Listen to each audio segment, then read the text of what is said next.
पिछले कुछ दिनों में जो बारिश गुजरात में बरसी है उसकी वजह से माणावदर के धेड़ और आसपास के गांवों में बाढ़ की स्थिति का निर्माण हो गया है, जिसके मद्देनज़र किसानों की फसल को नुकसान हुआ है।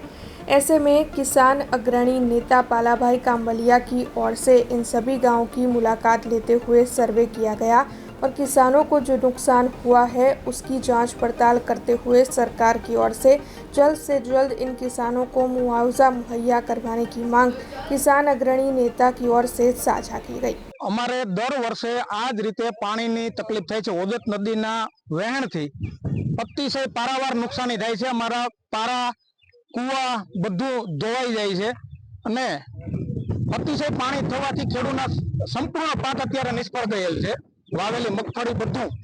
હવે અમારે સરકારને એક જ વિનંતી છે કે આ ઓજત નદીનું પૂર જે પાણી આવે છે એ નદીને ઊંડી કરે, પોળી કરે અને એનાથી જ આ વસ્તુનો નિકાલ થાય એમ છે। દર વખતે જે પારા અમે કરીએ છીએ એ દર વખતે ધોવાઈ જાય છે, તૂટી જાય છે। આ જે પેદાશ અમારી ખેતરોની જે પેદાશ થાય છે દર વખતે અમારે એમાં જ નાખવી પડે છે।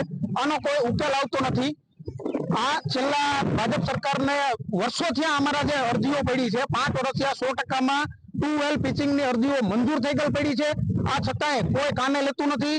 માપણી કરેલ ડીઆરઆર માપણી કરી ગયા, ચૂંટણી હતી એટલે એવું કહી ગયા કે માપી જાય। હજી કોઈ પણ વસ્તુ બાંધકામ, કોઈ ટેન્ડરિંગ प्रक्रिया કે કોઈ પણ વસ્તુ થયેલ નથી। अब खबरों से लगातार अपडेट रहना हुआ आसान। BRG न्यूज आपके मोबाइल स्क्रीन पर आज ही BRG न्यूज की mobile app Google play store और ऐप स्टोर से डाउनलोड करें और खबरों से लगातार जुड़े रहें।